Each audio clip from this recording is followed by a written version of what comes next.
Well, again, welcome everyone. We're thrilled to have you with us today. It is great to see many marketers that I've met and many of you that I haven't yet met. Today is a roundtable. This is a conversation where we'd love to hear from you. In fact, love to hear as we get started, as I'm setting some context, what you would most like to get out of today's session. So as I'm going through, feel free to interrupt me or put it in the chat, whatever you're comfortable with. But just would love to start out understanding what you're hoping to get out of today.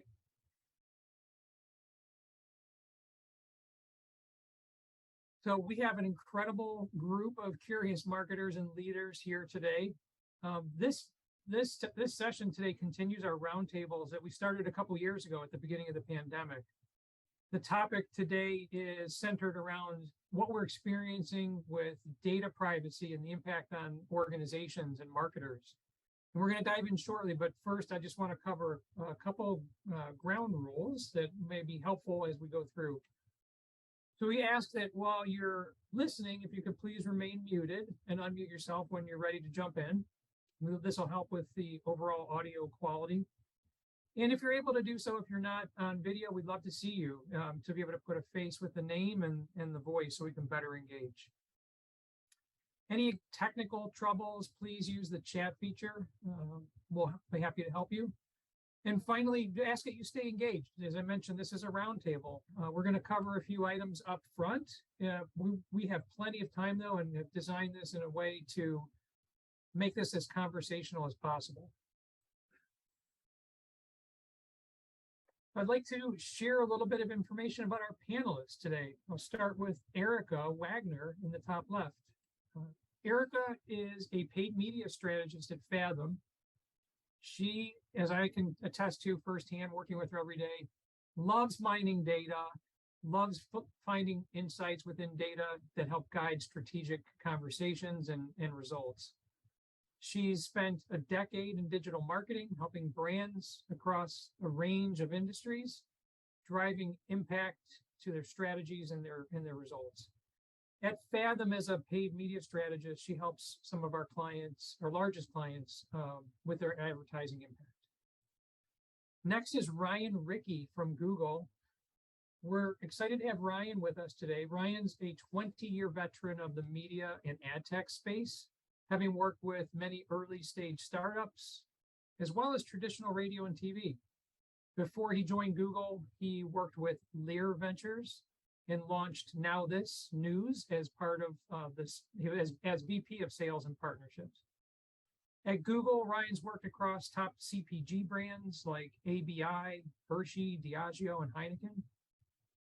Prior to moving to his role as head of agency within Google Customer Solutions. Ryan manages the lead gen practice for small businesses and partner agencies. He's a native New Yorker and lives in Westchester with his lovely wife and beautiful daughters. And finally, myself, Brady Cohen. I'm passionate about performance marketing. I love helping marketers use data and technology to drive results. I lead Fathom's digital advertising team, consisting of planners, strategists, managers, specialists, all working to deliver highly engaging integrated ad strategies. One of the important ways we do this is through data, so today's topic is near and dear to my heart. So let's dive in. As an industry, we're facing a big challenge where privacy and regulations, in addition to consumer pressure, are driving changes in how we access and use data to target, optimize, and measure campaigns. That's why we're here today, to talk about this.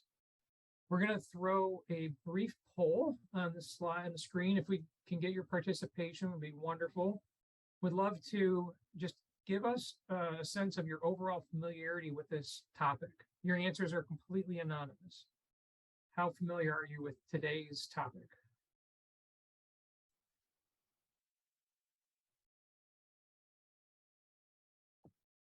We'll bring those up in a moment just to see how everybody's level of familiarity looks.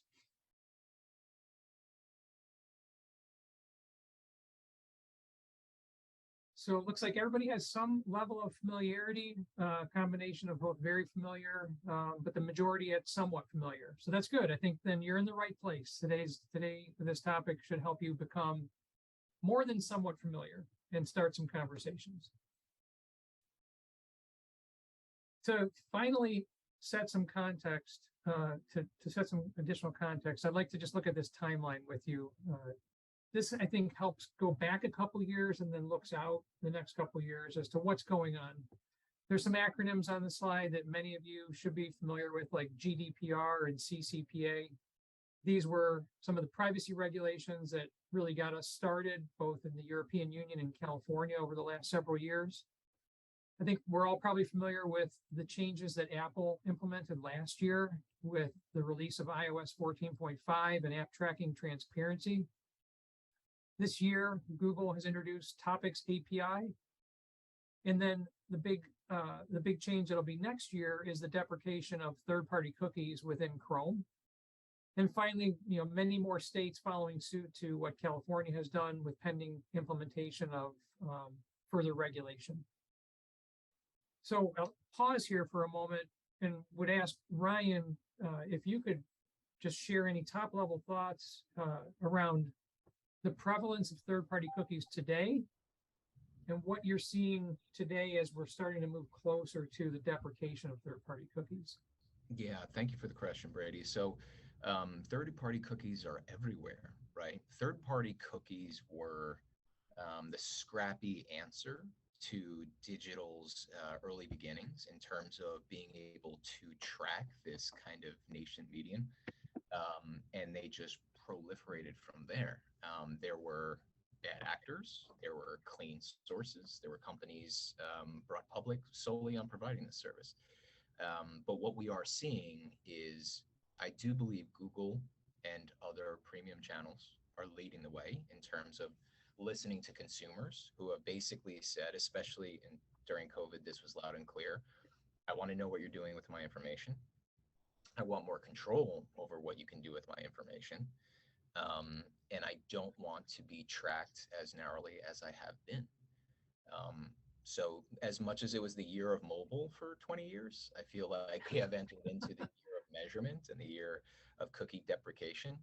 But I am very proud to say, as a representative of Google, that Google has probably leaned in the most or the farthest, however you want to think about that, in terms of privacy safe measurement, as we look to a future with no third-party cookies and really trying to help our partners and our customers do more with their first-party data in a privacy-safe way. I know that Eric and I are going to speak on some of these terms, but overarching, I do think the deprecation of the cookie is a good thing. Should we all band together for the posterity's sake of digital media to continue to show value to those customers that are actually trying to see what their marketing does. Great, thank you, Ryan.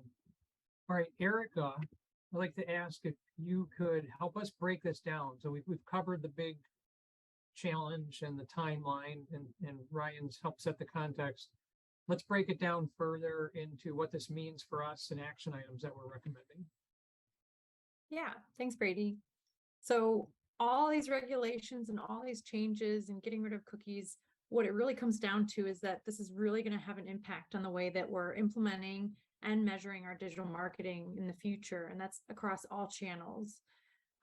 Change can be scary, especially in an instance like this where there's still unknowns and it's continuing to evolve and change over time. But, we here at Fathom really believe that this creates a unique opportunity for our clients and for digital marketers to get ahead and start leveraging alternative strategies and solutions and really show your audience that you respect their privacy and their personal information, that you hear them, but also giving a good opportunity for you to get a truer understanding of your audience and what their interests are, how do they work through your sales funnel. So I think while it can seem like this is really challenging and intimidating because it's a lot of change, I think there's a lot of great opportunity here when it comes to our clients' digital marketing. So based on what we know today, we've compiled 7 clear solutions on how you can get started, what can you start adopting into your digital marketing strategies while maintaining that privacy compliance. And overall, these solutions are going to allow you to create better relationships with your customers, utilize AI or machine learning, as well as testing into new audiences.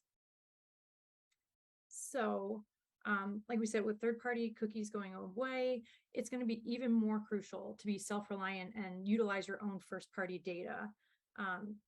If you already have first-party data, it's going to be important to, have a good understanding of how you obtained that. Was it in a privacy safe way, so that is it usable that you can be using it in your digital marketing campaigns? And if you don't have first-party data that's usable, this is the perfect time to really start and evaluate your current user experience and find, are there opportunities that you could be enhancing that and creating a more personalized user experience on your landing pages that will create more trust with your customers and make them want to share that personal information with you, that will then only allow your strategies and your marketing campaigns to get better over time. So once you have that usable first-party data, you can begin utilizing this for opportunities like audience targeting. In terms of targeting, we really recommend that you start testing into different audience solutions, whereas previous audiences that you may have been using may disappear. If you were relying more on in-platform audiences, as users are now, they have the opportunity to opt out. So some of those audience sizes are going to diminish, and you won't really be able to use them in your campaigns going forward. So it's a really good time to start testing and using different audiences based on your own first-party data, or utilizing more privacy-safe ways of obtaining that. So you're going to see lots of shifts in the audience targeting that is available to you going forward. Some other options you can consider are, using that first-party data to create lookalike audiences, or using other targeting options that don't rely on cookies, like contextual targeting or interests, job titles, demographics, geographies. Those are things that you'll still be able to use going forward. So leaning a little more heavily into that is going to be more crucial. And then I wanted to take a pause here and do a quick poll to see, so like of the solutions that I've already kind of talked through, and get an idea of how many of you have started implementing these type of solutions to get ready for the major impact of a cookieless future. And like Brady said, it's completely anonymous, so you don't have to worry, but just want to get an idea of kind of where you guys are at. All right. So the privacy changes are also going to have an effect on, oh, okay. So the results, it looks like it looks pretty even. Some people have taken some actions, have a plan in place, or not sure where to start. So you're in the right place then. So I kind of touched on a lot of the targeting impacts that we're going to see based on all the privacy regulations that are coming. But the other half of it is really related to measurement and how you're measuring success for your digital marketing campaigns. So like we said, as opportunities are arising that, users can now opt out of targeting and third-party cookies are going away, you're going to start to see loss or gaps in your measurement tracking. Many of our advertising platforms have been rolling out new features to help bridge that gap in conversions, such as you may have heard of Meta's conversion API, there's Snapchat's advanced conversions, and Google's enhanced conversions. So those, along with others, you're going to start to see more options emerging that are utilizing automation or statistical modeling within the platforms that will help account for those lost conversions that you're starting to lose visibility on.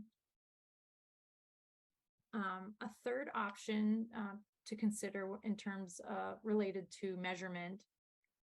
And that will also help you drive a more full funnel digital strategy would be connecting your offline data to your digital marketing campaigns. And when I say offline data, that basically is your first party data that can help provide insight to the whole lead to sale journey. So most likely being either a value to those leads that you're getting, or the purchase volume of what you're driving. So where previously you may have been optimizing towards just the volume or number of leads that you were getting or purchases that you acquired through your campaigns, but by connecting your first party offline data, those sales from the back end, that'll really allow you to take your optimizations a step further and optimize towards those values of the leads that you're driving. You can also then, because you're feeding those into the platform, you'll be able to create lookalike audiences based on those higher valued users that you can continue to use in your marketing strategy. And then last but not least, I'd really encourage you to just embrace the change and be flexible as the solutions are continuing to evolve. But more importantly, just continue to test and learn. There's going to be more options coming out.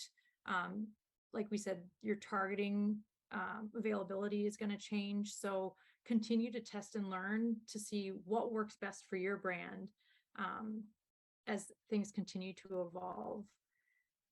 The other important thing to keep in mind too is that, as you're testing and learning and as these changes are going to happen, you're going to need to reassess your benchmarks and your KPIs and how you're determining success. That's all going to change. You won't be able to, it's not going to be an apples to apples comparison to what you were doing before. So it'll be important to kind of you can start implementing these things now so that you can gain more data and more learnings and start reestablishing those KPIs and how you're determining success. So like I said, while there's a lot of change happening, we do know that privacy regulations are going to have an effect on your tracking and your measurement for your digital marketing campaigns. But there's no reason to wait. Like we said, cookies aren't going away until 2023, but these are all solutions that you could do now to get ahead of the game and get yourself in a good spot for when the cookies are officially gone. Excellent, Erika. Thank you. We're going to shift in a moment to Ryan to speak about some Google specific solutions and recommendations. Before we do, I wanted to revisit something that from the poll. Many said that they've already begun taking some of these actions. Some even said they've implemented all these actions.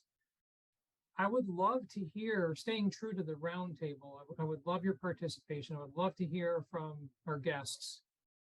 For anyone that answered yes to having done some of these things, what have you implemented, and when you were implementing it, what did you find challenging? Anybody care to share some of that experience for others that maybe haven't yet started and maybe looking for a path?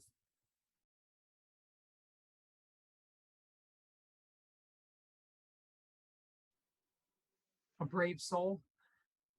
Just share from different client conversations that I'm having, especially talking to CMOs and VPs of marketing. I think everyone is just really in a place of, I don't know what to do. And so moving to GA4 has been a first step. I'm seeing a lot of clients start to really take. I'm also seeing that they're starting to revisit their tagging, but other than that, it's an area of grayness in terms of what are the implications of losing third-party cookies. I would say that's probably a majority of the conversations that I'm starting to have with my clients. Is that, thank you, Brittany. Does that resonate with anybody that's on the call to the points that Brittany made around not really sure what the impact's going to be and maybe has you on the sidelines? Thumbs up in Zoom or chat. Feel free to weigh in. And if you're on mute, please unmute.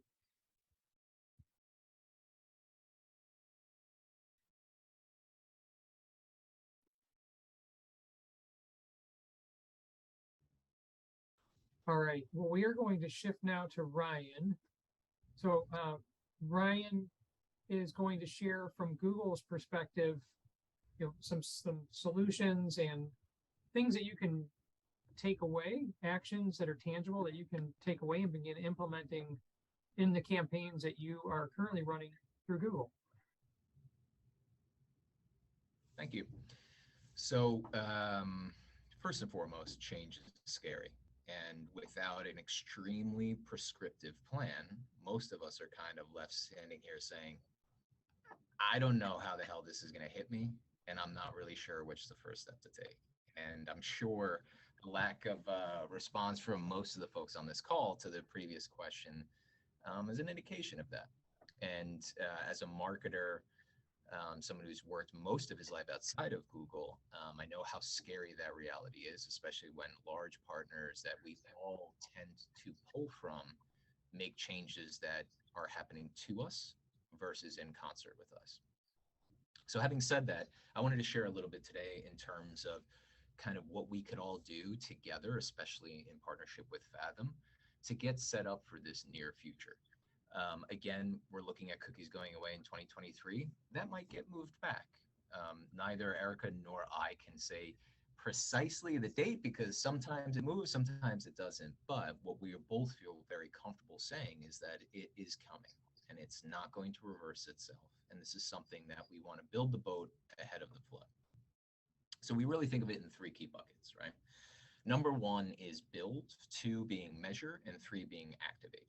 Activate being once we've measured everything, are we leveraging automation and smart bidding to get smarter with our bidding, or are we really going to rely on one person stuffed in a broom closet that has to analyze thousands of codes of data and beat machine learning, which I don't think any of us believe in anymore, and we know the value that it brings to our marketing efforts.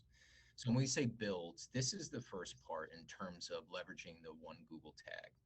The Google site-wide tag. Google previously had a bunch of tags, and anyone who's ever had to work in reporting and/or tagging knows that these could have been a very large pain in the tush. So Google, a little delayed, but finally listened and created one shell container tag that you should be deploying across your sites immediately. Followed by that is leveraging GA4, Google Analytics 4, as well as things like enhanced conversions. And for our EMEA users, obviously consent mode with the regulation in GDPR. Enhanced conversions is one of those amazing bridges to the past that could really, really help consumers as well as advertisers. But it is also kind of a scary discussion topic because without enhanced conversions, and our partners at Facebook and Meta are already experiencing this, if you were to say measure 100 conversions last month, now you're seeing 70. And next month you might only see 60. And that's just going to be harder and harder and harder to do. And that has broader ramifications when you start thinking about, well, I don't understand the conversions that are happening. I'm losing sight of my conversions. And what does this mean for my targeting? What does this mean for building my audience segments? How do I get around this? So enhanced conversions is a large part of that conversation. But GA4 is probably the most immediate need that many of you have tackled. And we just heard that a lot of customers, probably some of you on this call, have already migrated to GA4. And that's key because if you have not moved over to GA4 as of July 1st, every day that goes by, you're losing the ability to look at year-over-year data because GA will be fully deprecated by this time next year. So when you start thinking about the key things you leverage in terms of year-over-year data, modeling, lifetime value, profitability calculations, retargeting, these things come into play immediately. So GA4 is something that you want to immediately jump onto and make sure it's linked to your account. If you move over to the next slide. So more tactically, as we kind of dive in here, again, first, make sure you're deploying Google Tag across the board. For many of our lead gen customers, you also want to start thinking about OCI, offline conversion import. This is where you are leveraging your CRMs to pass back your first party data into an anonymized hashed environment, just like Erika was explaining, so that you can then understand where you can bid on Google's platforms to those users most likely to convert offline. And that is something you can only do through something called offline conversion import. But we also have an avenue if you don't want to link your CRMs in terms of enhanced conversions for leads. You don't want to go down too far down the rabbit hole. This is something that Fathom does exceedingly well in partnership with Google. And I encourage all of you, if you have questions, to reach out to your Fathom team, and we can discuss that bespoke to your business. Next, like I said, you want to leverage the power of GA4 because you want to make sure you're getting ahead of the deprecation of regular GA and keeping that data in your bank so that you can start looking at year over year. And you want to leverage things like enhanced conversions. So enhanced conversions in the example I gave earlier, if we were getting 100 conversions, now we're only seeing 70, soon we'll only see 60, so on and so forth. Because Google and the power of AI and machine learning, we're using predictive and stored data to understand where those conversions are actually happening to the tune of about a 90% success rate. So through enhanced conversions in a PII safe way without using user consumer data, are able to understand the full journey and all the conversions happening and make sure our marketing dollars are still getting the credit they deserve. Again, there's a difference between what is actually happening and what can be measured. So we want to make sure that you are leveraging these tools so that you understand the true value of your marketing. And then we move into activate. One of our peers, Sanjay, and I work with, has a great line in terms of these first two things, in terms of deploying the Google site-wide tag and leveraging your first-party data, as well as shifting over to GA4 and using things like enhanced conversion. Those are going to help you measure and see the full picture. But if you're not leveraging conversion modeling, smart bidding, or automation in general to really supercharge your campaigns, you're not going to improve your ROAS. And that's the key there. Measure everything, get a clear picture of your full funnel and where all your different conversions are happening and what they're worth, and then leverage automation and smart bidding to superpower or supercharge your ROAS performance. So I'll stop there because I want to be conscious of time, and I know that we're going to be open to questions. But overall, I think I just wanted to make sure everyone on this call understands that Google has fully committed to a privacy-safe world. Our products reflect that. We are probably leading the charge. We are by no means perfect. We are trying to do this in concert with our other large partners, even folks like Amazon, TikTok, so on and so forth. And this is not something we put the genie back in the bottle. So I would rather encourage all of us on this call to take action and do the right things to future-proof our business, to make sure that all of a sudden the world looks completely different, even though we know that didn't happen overnight, instead of having things done to us. And if anybody here is interested, or frankly, doesn't even have a plan and is kind of scared, reach out to your partners at Fathom. In concert with Google, we can sit down and come up with a plan and an approach with step-by-step modules to help you get ahead of this. Thank you. Thank you, Ryan. Again, as a roundtable, encourage any questions that anybody would like to ask now, either audio or in chat. Feel free. I'm going to start us off, though. We did have some questions that were submitted ahead of the session today that I'm hoping we can touch on first. So we've talked a lot about first-party data. The question that came in was to help us understand better, what do we mean when we say first-party data? Define that. What are all those sources of first-party data? How do I collect it? And how do I make sure that the data that we are getting is able to be used? You know, the hygiene of the data and the consent to use the data. Erika, Ryan, I don't know if either of you would want to start there, but I think that's a fairly common question around just, you know, what is first-party data? How do I best collect it if I'm not today? And how do I make sure it's usable?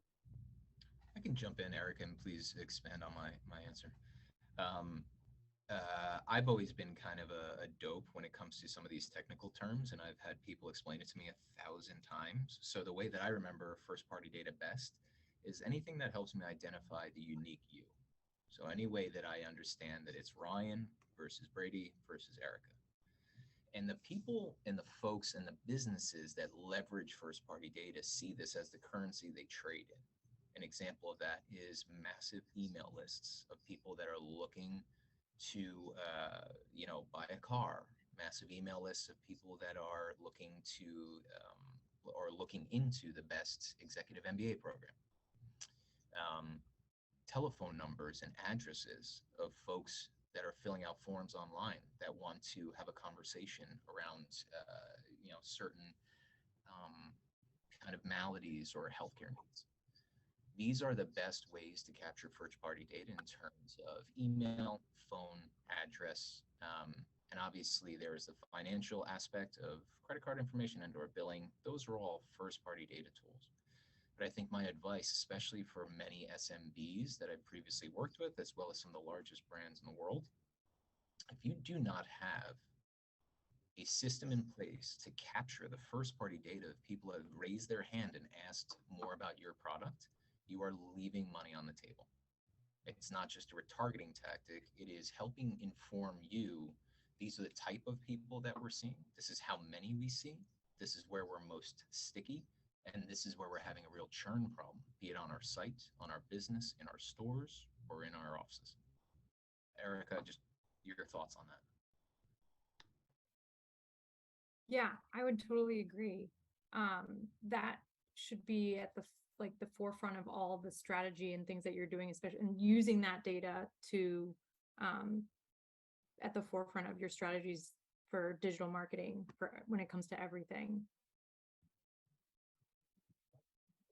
Erika, when do kind of brands and customers fall down around first-party data capture?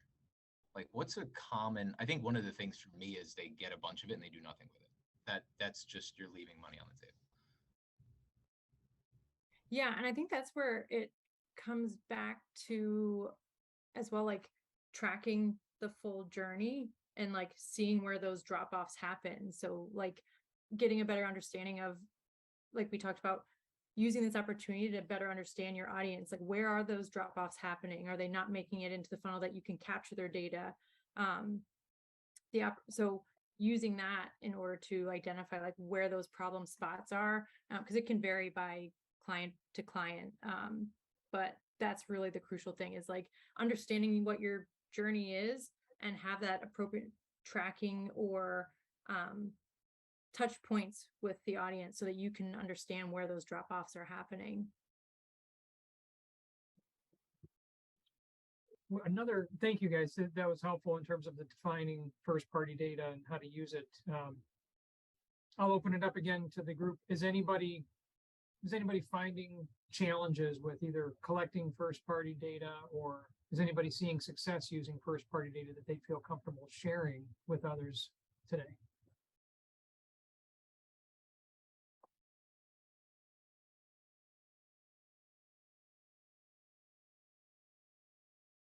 All right. Well, another question that has come up is around the timing of some of the changes.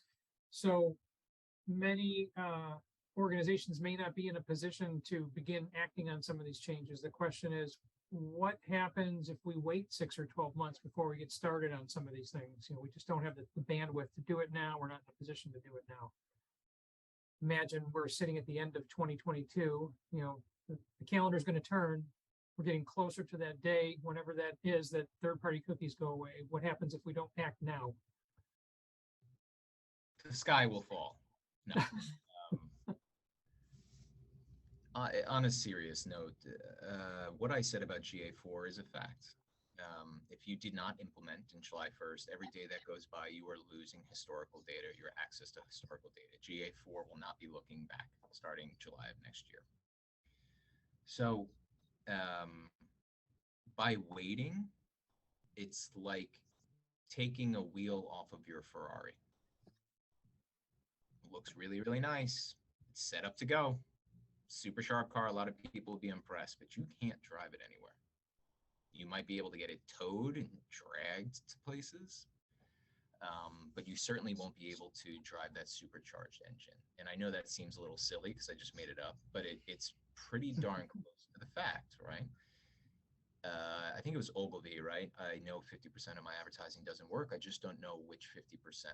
Well, we shifted the other way on that pendulum to I know everything and I'm freaking people out on how much I know about them.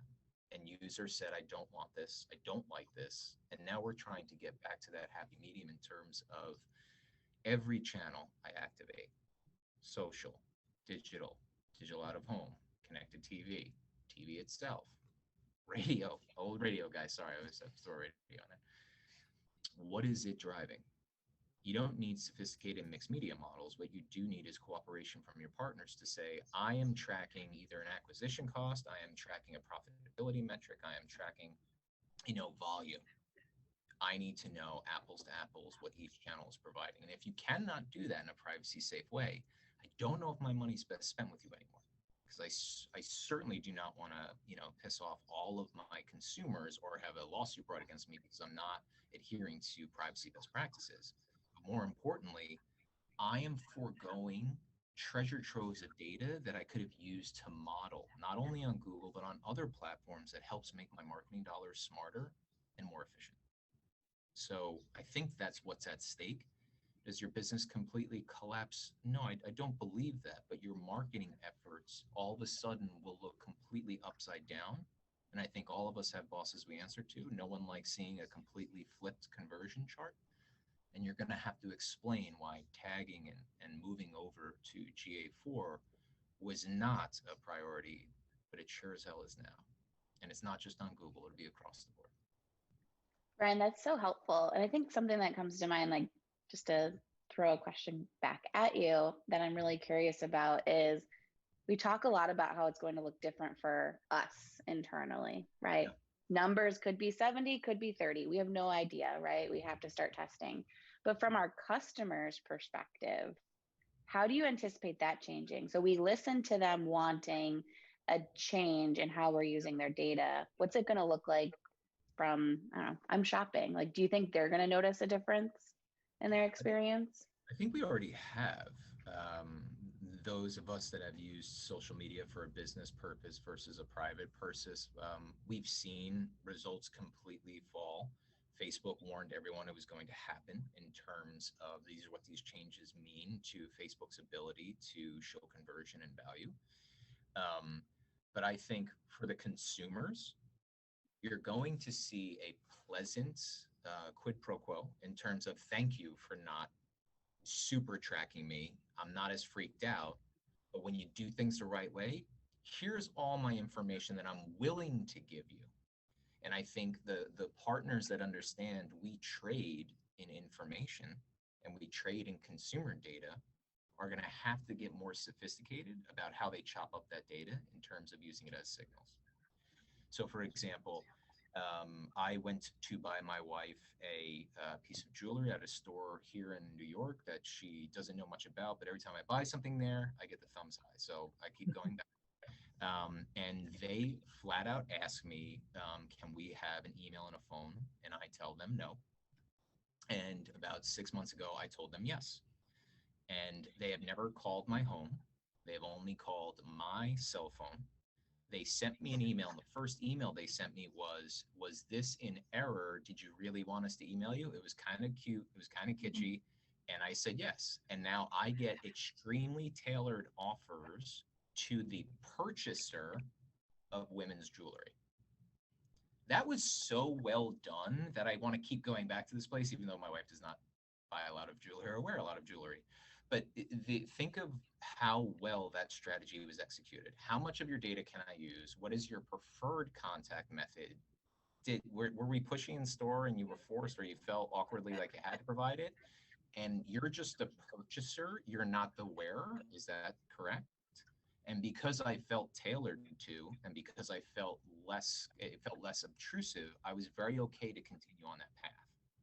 Now that's a silly, small N1 example, but I do think you're going to see more and more of this. And the largest retailers in the world, the largest brands that partner with Google, they are ruthlessly focusing on this night and day. This is exactly what they're trying to figure out. Because when you've reached that scale, pissing off 2 million people a day is not a sustainable strategy.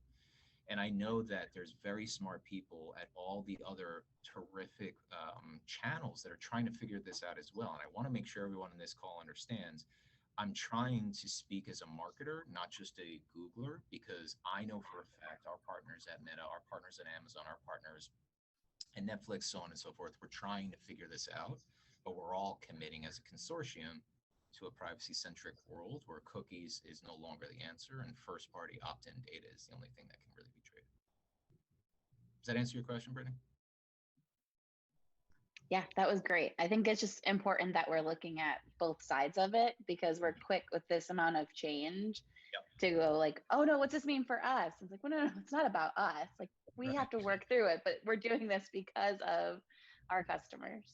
But back to Erika's point, right? Like if you don't have a strategy around this, consumers are super pumped. They're like, I know I don't get robocalls anymore. It doesn't feel like my phone's listening to me because the ads are too targeted. They're happy, they're great. But the brands need to understand, well, what's my strategy for re-engaging? And it's not a step backwards in terms of marketing. It's just understanding what's available. For the first time ever, marketers being forced to really listen to consumer sentiment and now having to be adaptive and understand with the changing, certainly with the changing demographics, right? From boomer all the way down to Z, what is the preferred method and how can we actually build a kind of a lifetime value strategy versus a one-hit wonder? Yeah, I would agree with that. I think just seeing that shift from mass marketing to more personalized, and that's what creates that trust that like you said, like you're more willing to give your information because the way that they used it was impactful and like made sense to what you were looking for and you weren't being bombarded. So really finding ways on like, what does that customer journey look like? And I almost think of it like those like quizzes. You get to this question, if you choose this, like your story takes you this way, or like, yeah, like choose your own adventure kind of, but like, that's almost how your marketing strategy has to get to like personalize it. Like, where do those customers fit? And then where does those touch points make sense to re-engage with them? Yeah. And when you start layering on the traditional marketing funnel, right, or the maturation of the consumer and or the business, it can get ever more complex. And for all of us on this call, these are things that we should really take into account, but we shouldn't let them stop us from progress, right? If everyone on this call did the 3 things I asked everyone to do immediately, that would be terrific. And I do believe it would be great for your businesses. But, you know, let's not let perfection get in the way of progress. Maybe just take one. I think you should lead with tagging, make sure everything's tagged to set up so you can measure, but like take one action item here, or take one action item as like, shit, we waited too long. Let's put the plan together. Let's walk over to Fathom, make sure they agree in terms of the channels I activate on. This is going to be our measurement plan and our strategy for a cookieless world. What's the one step we can take from here? I think everyone can commit to one step if you truly want to.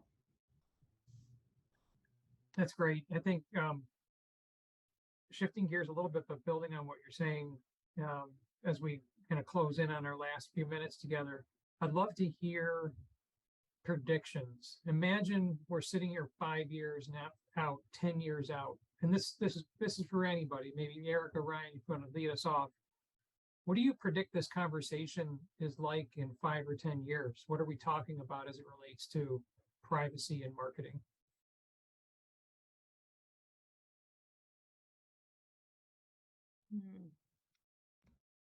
Tough question. That is A tough. big one. And I'd love to hear from anybody else that has a prediction. You know, where do you think this conversation's going? Are we still talking about the same issues, but just 5 years from now, or has the conversation changed because we've got new solutions, new laws and regulations that we're working within, all of the above? It's a big question. I'll have a group. I hope I didn't interrupt somebody. I'm sorry if I did, but we are more and more faced with a mobile app omni-channel world. And I think maybe 5 years from now, we actually have real clarity, especially considering the largest walled gardens, Google being one of them, on everybody's version of maybe a mixed media model report or the next iteration of that, in terms of when I put more money here, I see a causal effect here. And when I optimize here, I can see a causal effect here. Whatever those touch points are, be it social, digital, TV, I think that'll be at the forefront again, just like it was before the real proliferation of cookies made it very, very transparent.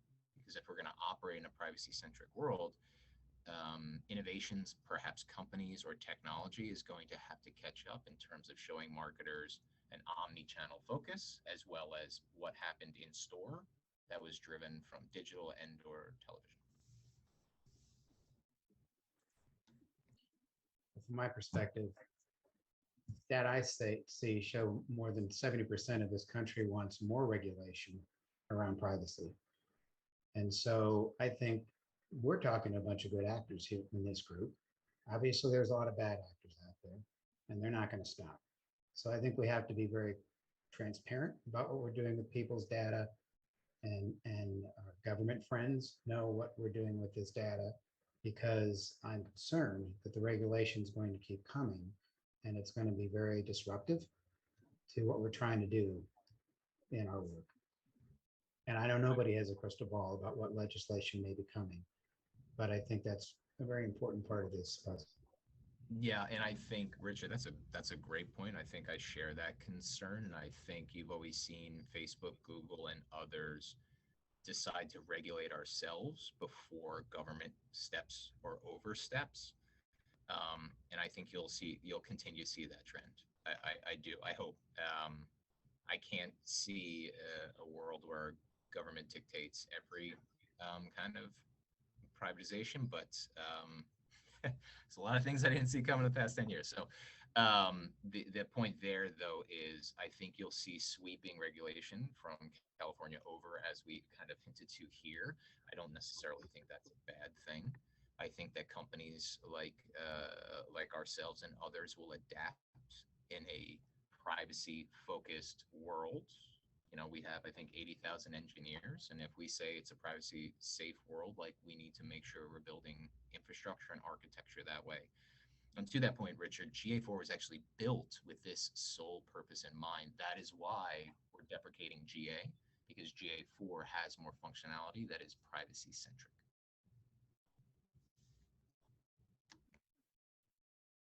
Excellent. Any other big predictions? Anybody think, 5 years from now, what does the landscape look like? Or are we still talking about these issues, or have they taken a backseat to others, perhaps? Or will this be something that we're focused on still? I personally don't think it goes away. I think it continues to evolve. I think 5 years may not even be enough time, as we think about how long it took to begin using third-party cookies the way we do today. And 5 years, I think, will be, looking at and using emerging solutions still. There's always going to be a new shiny object, some new ad technology, some new way to target. We'll have to continue to test, as we have as marketers, continue to try different things and test into what works and what doesn't work. But I think we'll probably make different decisions around what we do try, with the knowledge of how does it impact from a privacy perspective, where in the past we may have adopted things like third-party cookies without giving a lot of consideration to what that meant from a privacy perspective. I think the conversation changes 5 years from now, that as we do adopt and try new things, we'll pause when we'll ask some questions that maybe we wouldn't have asked a few years ago even. Oh, go ahead. Sorry, Brittany. Sorry, just one quick thing I wanted to add. I heard this at Google Marketing Live, and it's stuck with me for the last few months. Is the internet was built by developers. Marketing has been around for hundreds of years, and we always find ways to market, right? But we were like this, and marketers looked over at the internet. We're like, hey, this is like a great opportunity for us. Like, here's a new vehicle to market. So we just added it to our toolkit, and we've been using the internet. Well, now with increased regulations and the privacy and everything that's starting to happen right now, it is forcing developers and marketers to work together to redefine like what the future of internet and privacy and data is. And for me, that's just so exciting, because we are really entering a whole new world of digital advertising, and the internet in general. And to Ryan and Rick, your point of it's only going to start getting more and more regulations, but with GA4 coming out, that's teams working together. That's marketers and developers working together to make sure that we're putting our consumers' minds first and securing their data. And so that's something that I think just makes the future so different for us, because we are really entering this whole new world of digital advertising. Excellent. Well, we are coming close to the 1 hour mark, and I want to wrap up in a moment. Before I do, any last thoughts, questions, things that you'd like to ask before we wrap up? Anybody on the call have any last curiosities, observations?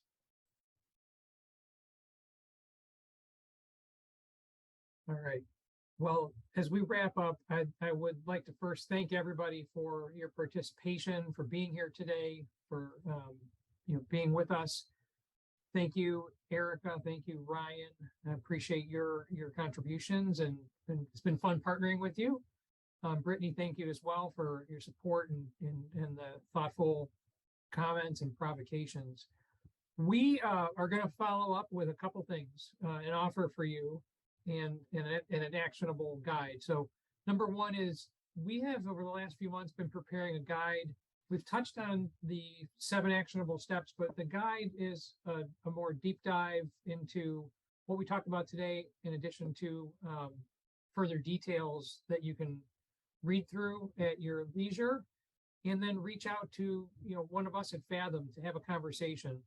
So the 2 things that we're offering are, number one, we will send you the guide that we'd ask you to look at, share with others should you see fit, and let us know if there's a conversation you'd like to have. If you want to dive deeper into any of these areas, we're here to support you and happy to go deeper on these topics, depending on where you are in your journey and whatever support you might need. So with that, I will say again, thank you for everybody coming. Enjoy your afternoon, and we appreciate you.